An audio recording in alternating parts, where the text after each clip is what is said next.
Welcome back to Call the Farms. Tonight's episode is a special one for our family. Years ago, we found inspiration in the teachings of Joel and Daniel Salatin of Polyface Farms. Their regenerative farming principles were the gold standard for us as we left behind the fast-paced grind of city life for the simplicity and hard work of homesteading. Fueled by the vision they shared and the intensive workshops we attended at Polyface, we rolled up our sleeves and set out to build a life connected to the land. We were blessed to have interviewed Joel in a previous episode. And if you haven't caught it yet, be sure to check out episode 14, where Sophie interviews Joel on location at Polyface Farms. It's a conversation you don't want to miss. And over time, Daniel has become more than an inspiration. He's become a close friend. We deeply respect and admire the way he runs his team, manages his livestock, and most importantly, how his family has faithfully stewarded the land for generations. As a homesteading realtor, I hear from countless aspiring homesteaders eager to begin their journey. The first step is to understand your goals. What do you want to grow or raise? And the answer to that question determines the type of property, location, and land you'll need to achieve your dreams. Tonight, Sophie and I sit down with Daniel to dive into our most asked questions about leasing land and managing livestock. Stay tuned. You don't want to miss this. Okay. All right, Daniel. Thanks so much for joining us this evening. And we're going to be asking you some questions on land lease and land management because a lot of my clients who are getting into homesteading, they're asking those questions. I mean, that's what's pertinent to them. But before we start off, I'd love for you to give an introduction of yourself. I know some people may not have heard you, but if anyone's gone to any homestead conferences, I'm sure they've seen you process rabbits and chickens. They can't get away from me in those things. Goodness. No, honored to be here. Thank you both. It's a really pleasure to be here and have a good time tonight. It's going to be fun. No, I'm Daniel Salatin, Polyface. Yeah, we travel around. We do some speaking at the conferences, but I grew up here on the farm. I've been here my whole life. I'm in charge of like day-to-day operations. And at this point, a lot of the land management, kind of the bigger stuff, like where we're putting roads and where we're going to clear some land and where we're going to put a pond and things like that. And I've been involved in that since I was just a teeny little kid. I mean, just, watching the dozer work for hours and hours because I didn't have anything else to do, which is great. for those days back, right? Just to be able to sit and watch the bulldozer work, like, duh. But anyway, yeah. So that's what we do. We rent about 10 different properties for a total of about 12 to 1,400 acres, mostly pasture for mostly the cattle. Then we can get a little more into that as we go, but primarily for our cattle operation and the grass-fed beef that we sell direct to customers. We always typically ask our guests this question to kick off, and I think we know, like, again, everybody knows the Salatin name. Not necessarily. That's okay. Not necessarily. But we always like to kick off because we want to know the story. But what was it that made you answer the call to farms? Because I know your grandparents, you've gone back that far in your generations, but you still had a choice. And so right. I want to know, what was it that made you answer that call? Right. Okay. No, that's a great question. I do get it asked at plenty, but it's a fun one to answer because, yeah, a lot of people thought, well, you're Joel Salatin's son. Of course you're going to farm. Like everybody's going to farm at that stage, or, well, you didn't really have a choice. Like you were just drafted, if you will, right into farming. And again, so it was not, so to put a couple of those to rest, I wasn't forced into it. I did have a choice. You're absolutely right. And I had the opportunity to really lean into it. And long and short, I'm a realist. I believe in growing where you're planted. And so for me, I'm 20 something years old looking around going, wow, I've already got 10 years of experience in this industry. Why do I want to go to college, or why do I want to go learn another trade? I consider myself a homeschool dropout. So about, 7th to 8th grade, I'm like, I'm done. I'm done. And so that's what because I felt like I was earning a vocation, a living on the farm, doing what I loved. And that if I really needed to learn something, I would learn it in real time. Not that I didn't want to know something ahead of time, but the idea of when the student is ready, the teacher will appear, right? And so that was very much the way I learned. For me, schoolwork was very difficult when I couldn't understand how it applied to my life. Right. And so learning something abstract, whether, when students math started having letters in it, I'm like, whoa, time out. Hold on. This is for spelling over here. Letters are for spelling and grammar. The numbers belong over there. So anyway, but the idea of, okay, I'm out, geometry. What's the deal with that? Oh, wait a minute. I need to know how big I'm setting up the cow fence. And so this is helpful. And so I took to geometry. Great. Like that made total sense. I won't make the answer any longer, but you can see what I'm saying. So I was like, okay, I'm done with school. And I tried a couple other jobs, just some construction jobs, things like that. Learned a lot. Glad I did for, month here, month there, summers, that kind of thing. And what I learned about myself was I liked outside labor. I liked outside physical work, but I didn't like walking away from the project and not being able to enjoy the fruits of my own day. So like going to a construction site, building a house was very fulfilling. I enjoyed it very much. But then the idea of driving away and never seeing it again was very unfulfilling. And so that was kind of a thing. And then the last part to answer that question was, you always question, you're like, should I have gone to college? Should I have learned, should I have gone and done something else? And I was newly married and I was young, and I got invited down to Virginia Tech to speak at what's called the Block and Bridle Club, which is kind of their like agriculture club for the college age students. And I'd done 4-H when I was a teenager, and a lot of my 4-H friends were actually, you were at 4-H, and then when you go to college, you join Block and Bridle. And so a lot of my friends were still there. I mean, I'm 21, 22, whatever. They're still, getting ready to graduate.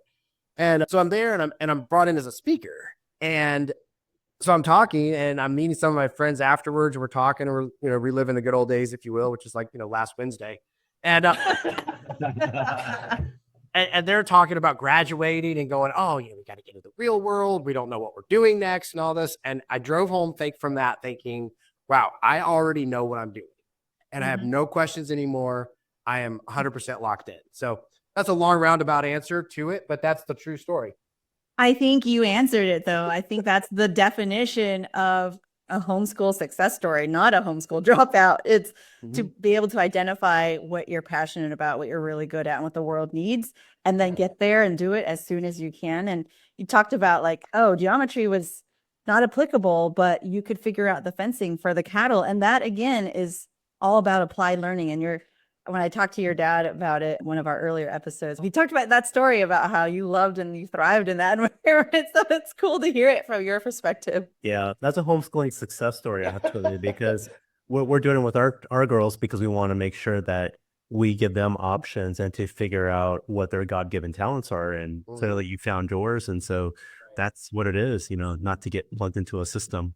Yeah. Well, and that's I've even told my kids, I'm like, look, you can quit school anytime you want, as soon as you know that you're either doing something you're passionate about, three things: that you're doing something you're passionate about, you're contributing to your community, and you're able to support a family.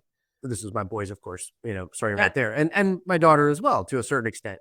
And I was like, if you're supporting your family, adding value to your community, and doing something you love, you can quit anytime. Until then, you keep your nose in the book. Yeah.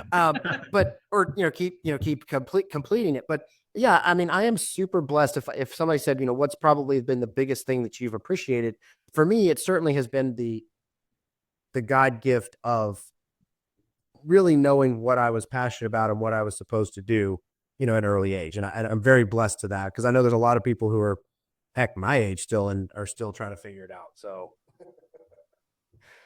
yeah. There are days where I still feel like I don't know what I want to do when I grow up. Yeah. Well, there's that too. I get that. Well, good.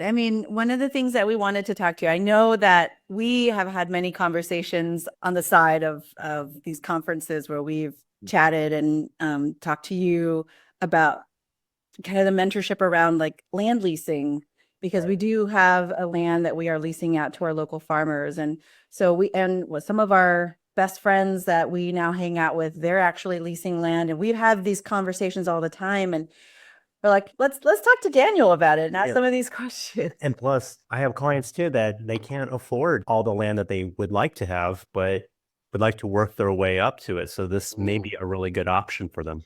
Sure.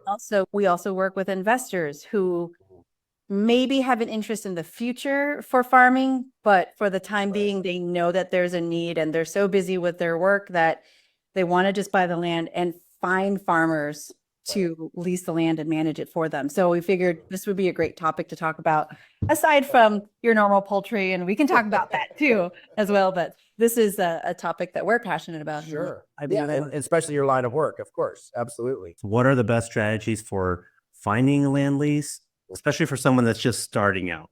Yeah, sure. So my recommendation there is to begin investing yourself in the community, right? And so because it is very difficult, farmers pretty much the world over are kind of a closed community. They're not going to be the first ones they're the first ones to help you out.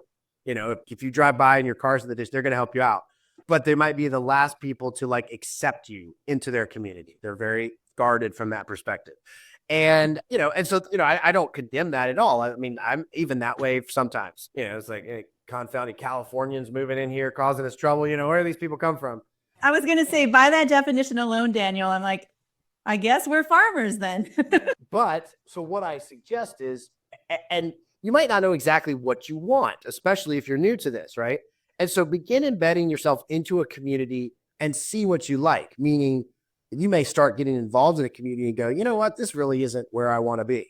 And so what does that look like? It looks like going to the local food scene. I mean, we don't do farmers markets, but that's a great place to get started. You know, you don't know anybody. I'm saying you've come to a place, whether you're renting, buying, visiting, whatever, you don't know anybody, right? So you're going to start jumping into the local food scene. So farmers market, great place to get started. You know, farm to table restaurants might be a little out of your price range, but like go to a couple of them just to start seeing, talk to people, go to, you know, any type of thing like that that's going to get you in that local food world. Even, you know, maybe not the super high end ritzy wineries and breweries, but a few of the smaller ones where people can kind of just hang out, mingle, and chat with locals. Like those are great places to go. Then you take it to the next step. The next step is embedding yourself with the regular farming community. We're not talking about necessarily the local food or the regenerative agriculture scene. You just need to learn who owns the land and what are they doing with it and who is controlling that properties. The best way to do that is to begin embedding yourself in the general agriculture community. Well, how do you do that? Well, you start going to the local feed mill. You buy, I mean, I don't care if you just need a pack of gum, go there, right? Don't go buy it at the, you know, the place next to the Starbucks. Go to the feed store, the co-op, go to the local sale barn. They have typically most communities have a cattle sale or a livestock sale, typically every week or every other week. Go there, hang out, eat. They sometimes have a little diner, eat there. Okay, so it's not GMO free and it's loaded with soy oil. Eat there anyway, right? Just don't condemn there. That's, you know, just go. Farm auctions, equipment auctions, estate sales, heck, you know, those kind of things. Those are great. And you just go and you listen and you ask questions and you don't say anything about how you've got this all figured out, right? You just say, hey, you know, I'm so-and-so and I'm just kind of enjoying the area, right? You don't say I'm from, you know, don't say you're from LA. Just say enjoy the community and begin asking like, oh, you know, I've enjoyed this beautiful farm on the way in. You know who owns that? Like, it's so pretty. Most of the time people know, oh yeah, that's the old Whipple place. Oh, okay. Oh, that's cool. Of course, you have to clarify, is it actually still owned by the Whipples or is that just what the guy knows it as? It might be owned by 3 or 4 owners different, but he knows it as the Whipple place. So, you know, ask those questions because most farm lease, if you're looking for a place to lease, most of the time those leases are handled through friends. They're handled by people they already know because it's a very personal, intimate thing to lease a piece of property that you own to someone else. It's a big deal. It's not just renting a car or leasing out a storefront. And typically, if you've really invested into the land, whether you spend a lot of time looking into it to buy or whether it's been in the family for a long time, you've invested a lot. And so you don't want to just give it to anybody. And so that typically is going to happen through relationship, not through knocking on doors. Okay. And the best way to find that out, and you know, it's fine to, and you're not hearse chasing, but there's also some value to saying, oh, okay, you know, old lady Smith died yesterday. Well, what's she doing with her place? Oh, well, she's already renting it to so-and-so. Okay, well, bummer, but Yeah, they're not sure what they're going to do. All right, well, then maybe that's a place you can start to talk to. But that doesn't happen. It's not like they put an ad on Facebook Marketplace. That's not where it happens. It happens in these, just community places to talk. Probably chase some rabbits on that answer to that question. But how do you begin in getting embedded? That's my number one answer. And that has had the most success is to just, don't act like you got it all figured out. Listen.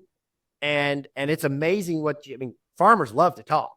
They don't like talk to you, but they love to talk. And so you can be totally interested in this tractor at the farm sale and pick up all sorts of information from two guys just sitting there talking.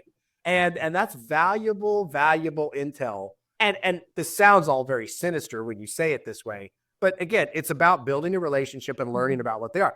And then even one step further, try to be interdependent, meaning go ahead and have your neighbor if you've bought a place, have your neighbor make your hay. Don't go buy the hay equipment. Have them do it. Because then you're going to ask around, who's the best person to make some hay? And then you're going to talk to this person, and then you're going to meet them.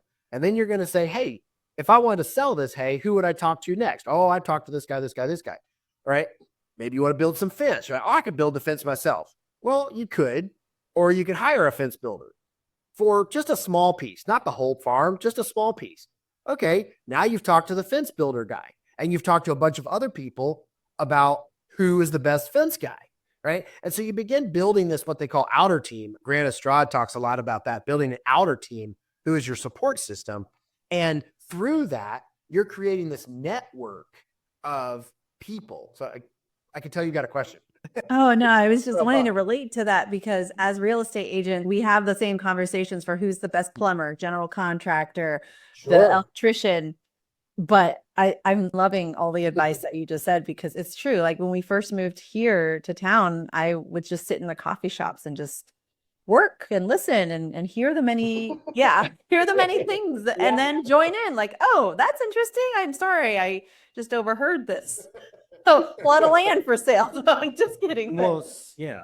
And there's so many golden nuggets from what you just said. And we've always been emphasizing on the power of community. Right. And just like what Sophie was just mentioning about, we came in here. I got super frustrated coming from the city. I was like, why can't I find an electrician on Yelp? What do you mean people don't use Yelp out here? And we had to go to the co-op and ask around. But just to your point, we had a fence builder do a portion of our fence because we had to put it up as quickly as possible. And through him, I found my transmission guy that could rebuild the transmission, for half the cost of like the Buick was charging. So there you go. It's very powerful what you just said. Getting plugged into the community. This is not for people who just want to get a bug out spot, but you have to earn the trust of the people. Yeah. And then the following step of that is going ahead and volunteering your time and not asking for money back. If they want to pay you, fine. But just, hey, if you're working cows tomorrow, can I come and help? Like, if I just sit on the fence and, chew the fat with people. Like that's a huge step of trust and stuff. All of those kind of things where you can begin saying, hey, let me just come over and help you. You got to split wood. I'll come and help you split wood. I'll help you stack wood. You want to clean up brush before you make hay? I can walk the fields for you. Anything like that, just to begin getting yourself in it. And then when someone says, oh, I need somebody to do a job and they seem trustworthy, who would you call? That person's going to talk about you, right? And then you're going to start making those connections further on. And then suddenly you're going to see this back pasture that nobody's doing anything with, that you can't see from the road. It's not for sale. It's not out there, but it's like this brushy cut over piece. You're like, what do you do with that 10 acres? Nothing. It's just kind of gone. Hey, what about me? And that's how you get some stuff out there. Yeah, that's awesome. So as a follow-up, in terms of evaluating this land, what factors do you consider when you're determining if the lease land is suitable? Like, are you looking, like what you were just saying, is 10 acres acceptable or should we shoot for 100? Right. Well, obviously, your target land base is going to be very different depending on where you are in the course of your journey. I do encourage people who are just getting started to not overlook something small because you're trying to get your foot in that door. You're not trying to get the whole door all the way open. And so again, if you start doing a good job with those 10 acres, suddenly someone down the road is going to say, hey, I've got 50. Who would I rent it to? And that guy's going to, or that lady or whatever is going to say, hey, this farmer's done a really good job. Farmer Tim and Sophie done a great job with my 10 acres. You should talk to them. And so you need something to build a track record. And so 2 pieces of advice there is I encourage people, A, don't feel like you have to buy the whole farm at the beginning. Buy that 5-acre piece, because then you have something that people can come and look at, and you can say, well, what are you going to make my 10 acres look like? Well, come and see my 5. We'll see what I've done with these 5 acres. I want to make your 10 look just like this. Okay. And then, then maybe they have 20, and then you make the 20, and then someone says, well, I've got 100. And we'll come and look at the 20-acre piece. Look what I've done with that. Okay. I trust you with 20. There again, it's the parable of the talents. I give you 5. You've done well with 5. I'm going to give you 10 now. And so the idea of how can I be faithful with what I get? So yes. Now at this point in our echelon of where we are now, yeah, unless it's really close and a really sweet deal, I usually don't go for anything under about 50 to 75 acres at this point. But that's me. We're running 900 head of cattle. Like, that's a big difference. So yeah, don't overlook the small acreage. I mean, whether you're raising meat birds, you can raise 600 to 700 meat birds every acre. So 10 acres is 7,000 meat birds. That's a lot of meat birds. I do that math right? Yeah. Okay. And then suddenly that's room for some sheep or a dairy cow or a couple of steers or, something. And so if you're trying to literally get your foot in the door and like, I want to farm in any way necessary, and I don't have any money and I don't have any client base and all that stuff. Well, you don't need 100 acres. You need 5. And suddenly from 5, you can garden. You can raise meat birds, you can raise layers, whatever. And then by having your infrastructure mobile, like we talk about in some of the other stuff, you can move it to the 10 acres or to the 20 or the 50 or whatever you step up to next. If you can keep the 5 and that's valuable, great. But if you need to leave that one and move completely to the 50, awesome, then you can. But sometimes you can keep the 5 and get the 50. What's really sweet is if the 5 happens to be yours, right? Oh. So if you have the 5, that becomes a home base, right? Mm-hmm. So that's where you're putting in your little farm store or your gardens or your fruit trees or things like that you want to make like a legacy. But you could put your mobile stuff, your meat birds that you don't have to go to them in the winter, or maybe that's where you summer your calves, or you put the dairy calves over there or whatever. But some things that you put that somewhere else, and you keep your home base for the nest, if you will, of keeping things close to home, and that can build a legacy that's pretty. And then if you decide to sell it at some point, well, there's fruit trees that are already 5 years old, and that other starting homesteader that doesn't have your tenacity or your grit wants something a little more turnkey, and they're willing to pay for it. You talked a little bit about this home base here. That's really interesting. And building a legacy, how would you define building a legacy? Well, so legacy is something that would be, something that outlasts you as a lifetime, right? So, Darren Doherty talks about our lifespan being the shortest lived lifespan of the planet, right? Trees outlast most people, fences outlast people, roads certainly outlast people, things like that, right? And so when you begin putting in things like that, they automatically outlast you, especially if you're putting in a fence as an adult. If you build a building as an adult, most of the time that's going to outlast you, especially if you do it well. And so those are things that outlast you. And so if you do them well, someone is going to want to benefit from that. It might be a child, might be a spouse, but it also might be somebody that you're going to sell it to. And so when you're managing the property, certainly from our, my Christian worldview, it's not mine to begin with. I'm just leasing it from the creator. It's his anyway. I'm just going to get it for a little while, and then somebody else in his care is going to take care of it. But if you look at it, if all of your decisions are made from that legacy perspective, then suddenly you're going to try to make better decisions, right? And realizing that, okay, there's so many, either parables and or folklore of who's going to rest in the shade of this tree that you planted today. Well, maybe not you, but somebody will. And if you don't plant it today, no one's ever going to rest in its shade. And so no one's going to pick an apple from a tree that never gets planted, right? And so just looking at it from that concept of, okay, I want to build this. And I know that's hard. You drive away from that farm, you put your heart into it, and then you come back 2 years later and they've cut down half of the apple trees and bulldozed the fence. You're like, no. But that's the legacy they leave, right? You left a legacy. And that's the choice that they're making to leave that whatever legacy they're leaving, right? But anyway, that's kind of what I think is important, is just leaving something that outlives you, and thinking about the next caretaker, whatever stage in life that happens, is a great way to do that. I like that. And you blew me away when you said 700 chickens for 1 acre. I like that chicken math. Well, it's kind of scary. But what about cow math? How many acres for 1 cow? Well, so that's the really fun part. So a lot of homesteads are overstocked, right? They have too many herbivores, right? And so really you need to think about 1 cow needs at least 3 to 4 acres, right? When you go out, and that even applies to the miniature ones, it applies to the Dexter ones, it applies to the Scottish Highlander ones. It doesn't matter how cute and hairy they are, they still need about 3 acres. And so, yeah, a lot of homesteads are unfortunately overstocked with livestock, especially the herbivore side, of course. Now, again, if you only have 5 acres, should you not get any cow at all? Well, no. I didn't say that. I think you should get, at least 1, and that would be great. But you have to keep yourself realistic and say, okay, well, this time I can only raise, 1 steer. So I'm going to buy a steer from a neighbor farm or something, and I'm going to grow it out, then I'm going to butcher it, and then that's it, because I can't have a mama cow, a calf, and a steer, because that's too much.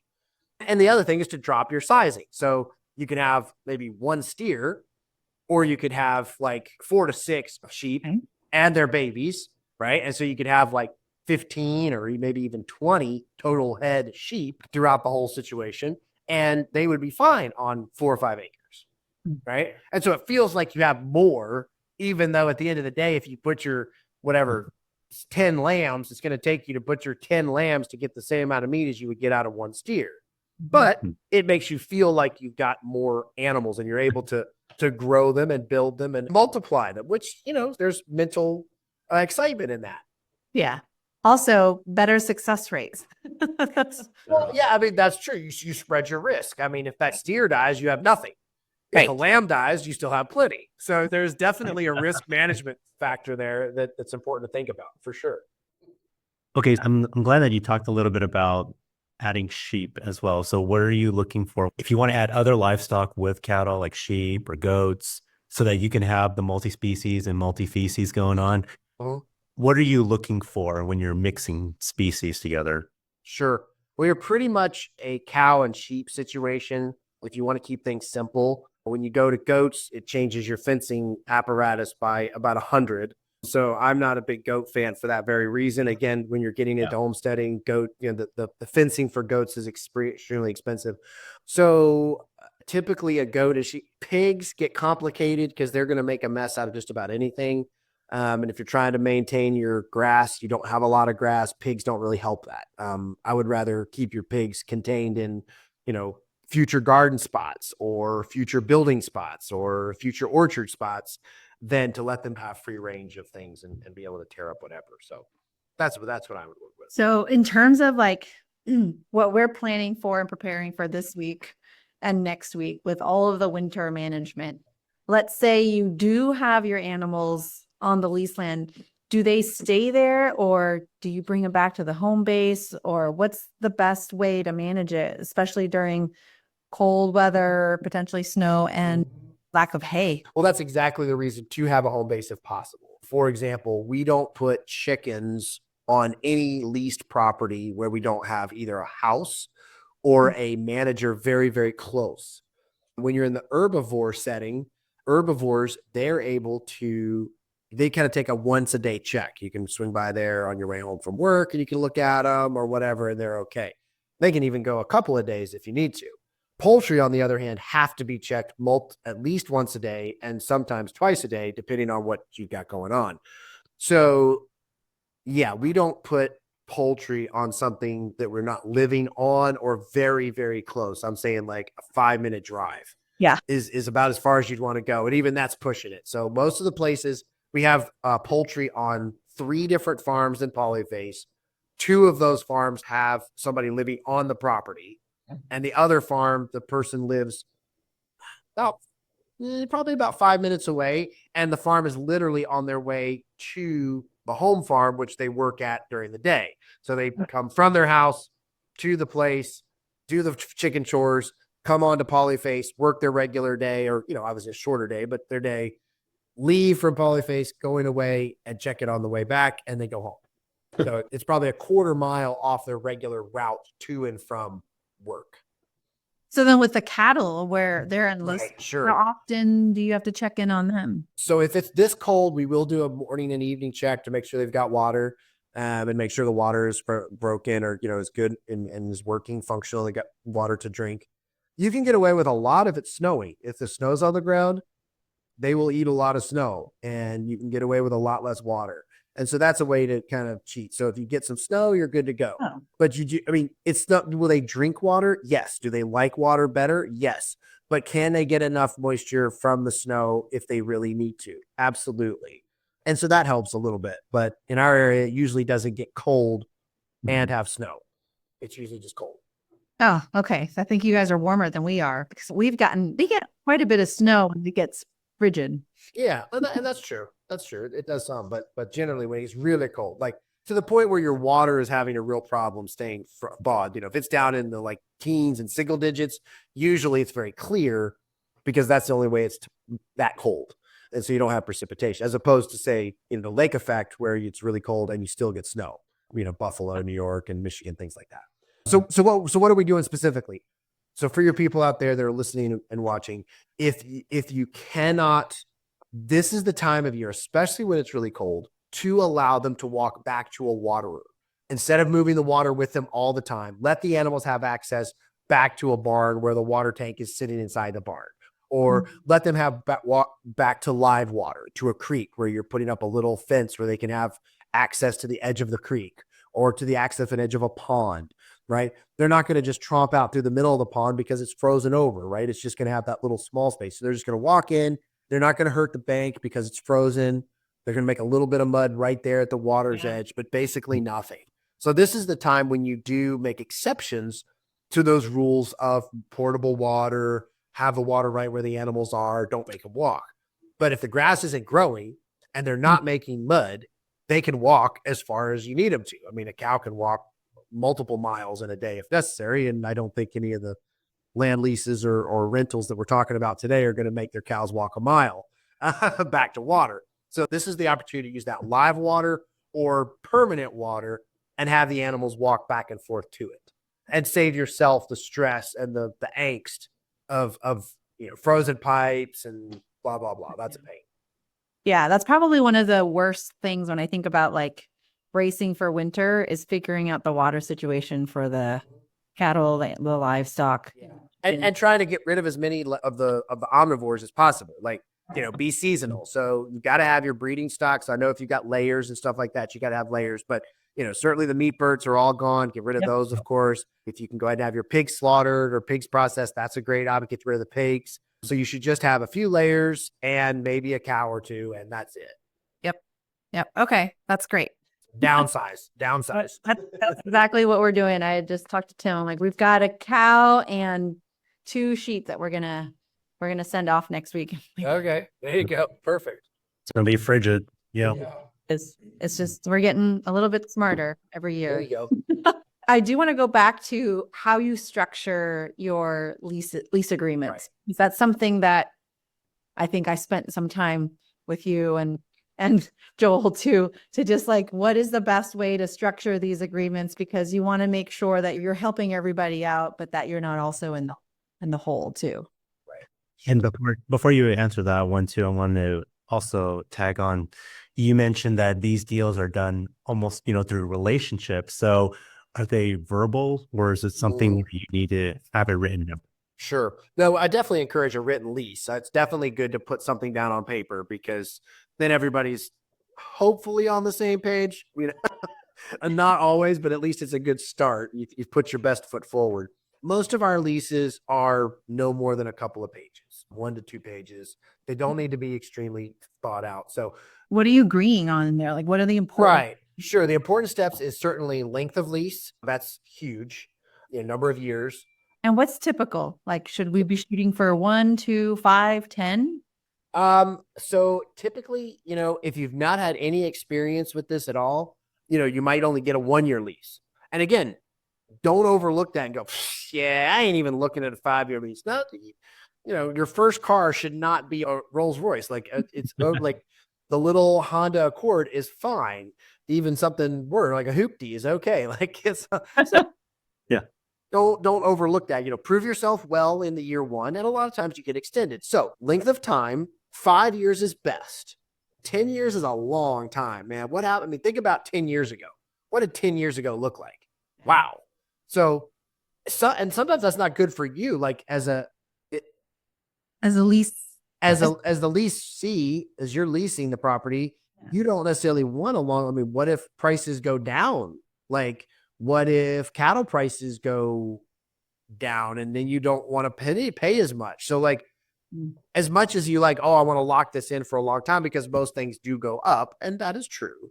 There are some situations where things go down, especially in the agriculture commodity market, which land rent is based on. It's based on the commodity market. So like right now, unfortunately, I had to renegotiate 2 leases this year, which was highly unfortunate because right now cattle prices, if those of you are following cattle prices are through the roof. Well, suddenly everybody's looking at cattle as the get rich quick scheme. I can get rich selling cows. Well, now everybody is wanting to, they're doing the math, they're thinking, okay, 1 cow on 3 acres, blah, blah, blah.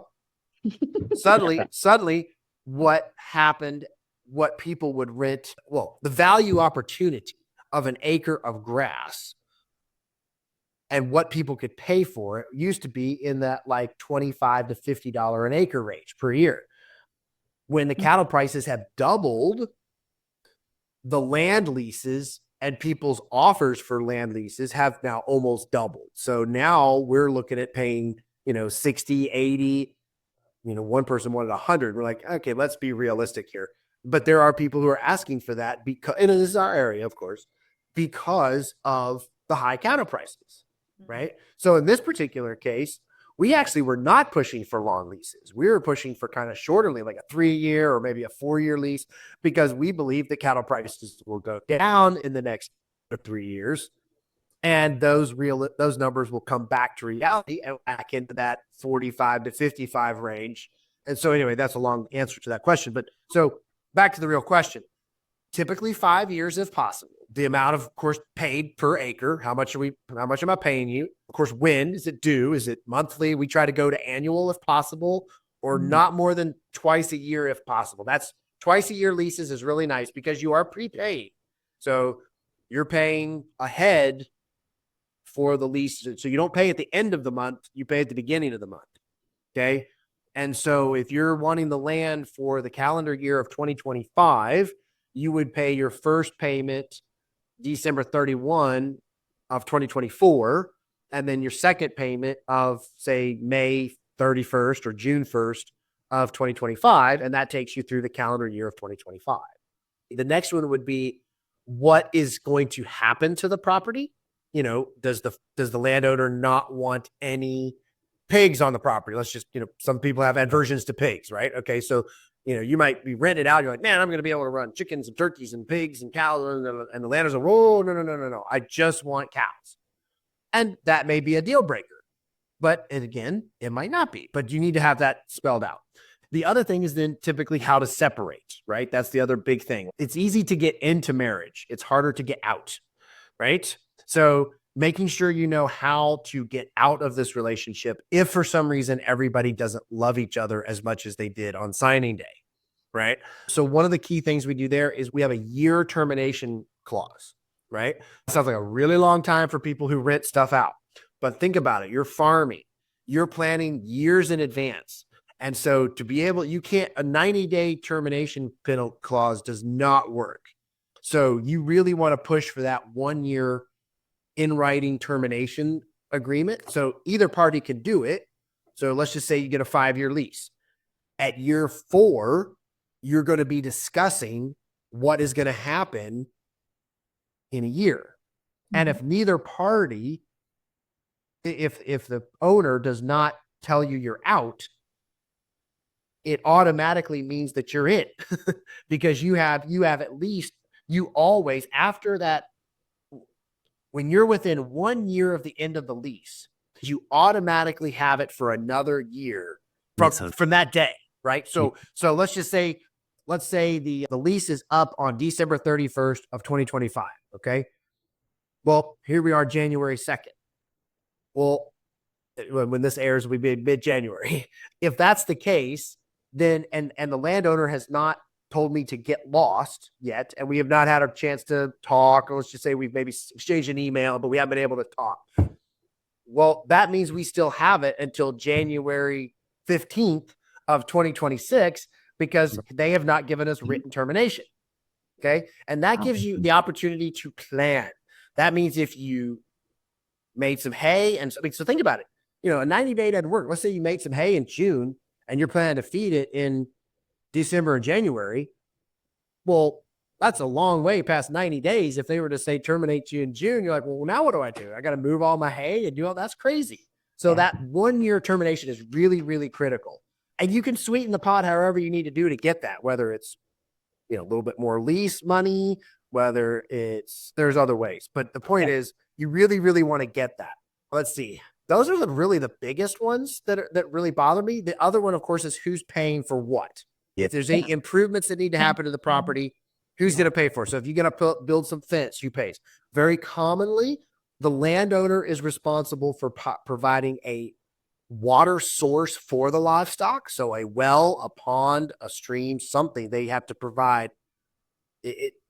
That's there. So if a well has to be drilled, that's the owner's responsibility.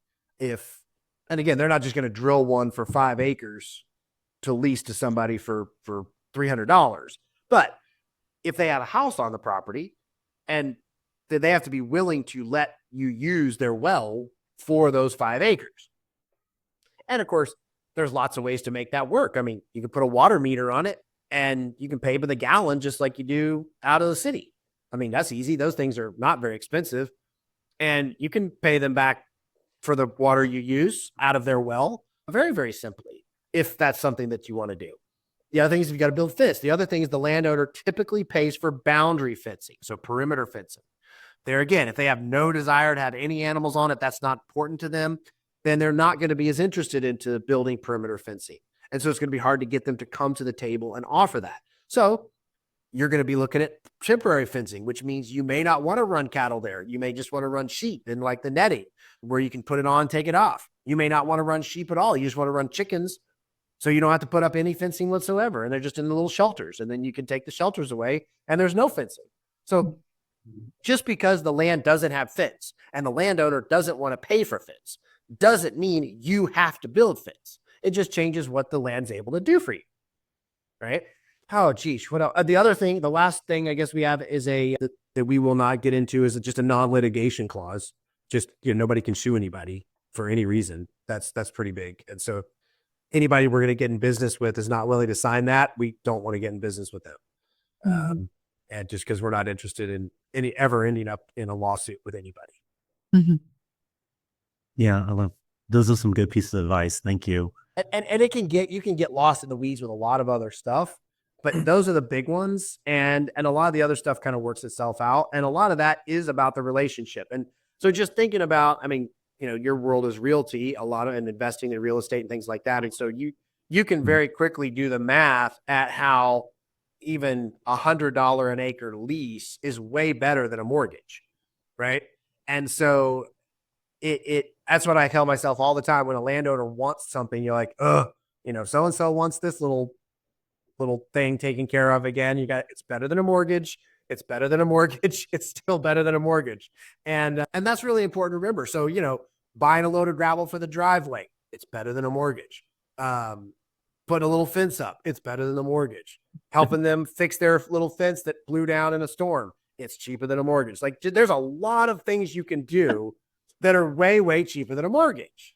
and spending it in real time as opposed to having to come up with that huge money up front is a big game changer when you're trying to get into farming at all.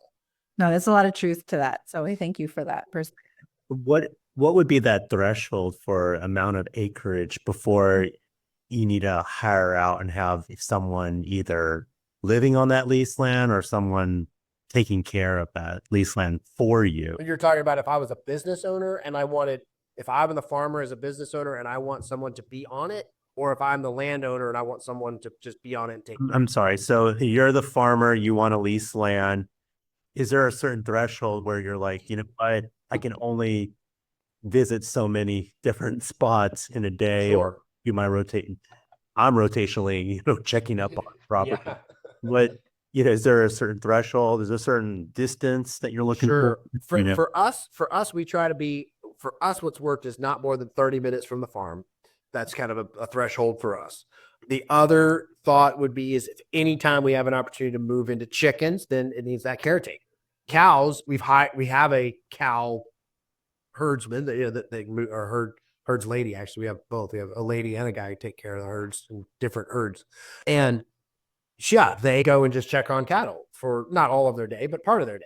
And that works. The big thing there is the threshold is you really need the herd size, the actual number in the herd, to be close to 200 head to justify paying someone to do that. Now, I'm in business, means I'm employing myself. So it means I really need to get my own herd up to 200 head to justify myself, right? So that economy of scale doesn't just apply to the staff member, it applies to you too, right? And now, that being said, I understand that for years, Polyface didn't have 200 head here on the home farm. And that was okay because it worked in synergy with everything else. They mowed the grass for the chickens and et cetera, et cetera. And you might just want your one dairy cow and your fluffy little Scottish Highlander. That's fine. But it's not a business. But it's not profitable, right? And that's fine. I mean, I'd rather you spend money on that than some, Disney vacation or something. Like, that's great. Like, waste your money there and not, doing something ridiculous. But just understand that you said for thresholds, profitable thresholds, you need to be pushing in that 200 animal range to justify a trip off your farm, because a trip off your farm is going to take close to an hour, no matter how fast you are. I mean, by the time you get your stuff together, get in the vehicle, stop whatever you were doing, go, get out, check, come back, unload, it's going to be an hour. At least. It's not the whole day. Yeah. Oh, did you say Polyface is now at 900 head of cattle? Yeah, I did a count actually just yesterday doing some figures. Yeah, we're just under 900 right now. The herd of animals. Yeah, it's fun. It keeps you off the street at night. And just curious, do you sell any of your cattle? We don't sell breeding stock, no, but we do. It all is pipelined. We're butchering and processing about 300 beef every year. So between mamas, fresh babies, young yearlings, and then what we call finishers, the animals that we're getting ready for processing, you need about 300 in each one of those categories because it takes so long to get ready. And so that's where you end up with about 800 or 900 head. Okay. Mm-hmm. So you're processing them and then they're going to the Polyface store. Is that right? And they're being sold through either polyfacefarm.com, or you can come to the Polyface store. You can get it shipped directly to your door in the lower 48, or you can take advantage of some of our neighborhood drops in some metropolitan areas, DC, Charlottesville, Richmond, those kind of places near us. So yeah, polyfacefarm.com will get you anywhere you need to go, both in education. If you want to learn more about this, you want to book a Zoom, a consult, on-farm consult. Joel doesn't do Zooms, but I'll do a Zoom for a little bit if you want to try it out. So that's where you would go to get whether more information or to order product would be polyfacefarm.com. And I highly recommend anybody out there, if you haven't had a chance to visit Polyface Farm, definitely make a trip out of it. Visit your friends, bring your friends with you, bring your whole family. I mean, we went out to Polyface in 2021 at least 3 times that year to learn from you. We were there for conferences. This was after us realizing that we were going to get serious on farming, and we didn't know any other farm at the time. I heard of Joel in the tech world and then Food Inc. But other than that, I didn't know any other place. And that's how we all connected. And it's been a life-changing experience, number one. But two, it's such a great place. If you can go to a conference there, visit, go schedule a farm tour. We did a private farm tour. Like, what is it? A grass stains tour before? Yeah, grass stains tour. Yep. And then we've been driven around, and Joel has driven us around in a tractor. Hayride. Hayride. And we went through the intensive workshop and brought our daughter and processed rabbits and chickens. So that's how I learned. I learned with hands-on training, with just watching it on YouTube. And so that was really helpful. It helped give us the confidence, being city slickers, to make the bold move and purchase Featherman equipment. And I'm thinking we could do it too. So absolutely. Well, that's the fun part about the community, whether it be the homestead community or the pasture poultry community. You know, the pasture poultry conference is coming up and outside of Dallas, just the end of January. It's a great community. It's a lot of discussion conference. It's not one of those where people just sit up there and talk at you. A lot of just interactive sessions. I'm going to be there. It's going to be super fun. We've got a guy from the Echelon Front, Extreme Ownership, Jocko Wilkes outfit, not Jocko himself, but he's going to be talking about leadership and team building and things like that. So we're really excited to have him as a keynote. But that's a great community. I mean, there's going to be like, you know, Olympics where we're going to be competing against each other for fastest to be able to cut up a chicken. This is some fun stuff. Ask you if they're doing that again this year. Yeah. I'm probably going to come in at maybe worse than first loser. Yeah, but it's a fun community, and that's the fun part about it. Is there's just so many people who want to help you do well, you know, and they're not trying to put you down. They really want you to do well. And so there's people at that conference who are raising everywhere from 200 birds to literally like 200,000 birds. And maybe not 200,000, but I know one guy is going to be well over 100,000. So probably 200,000 soon.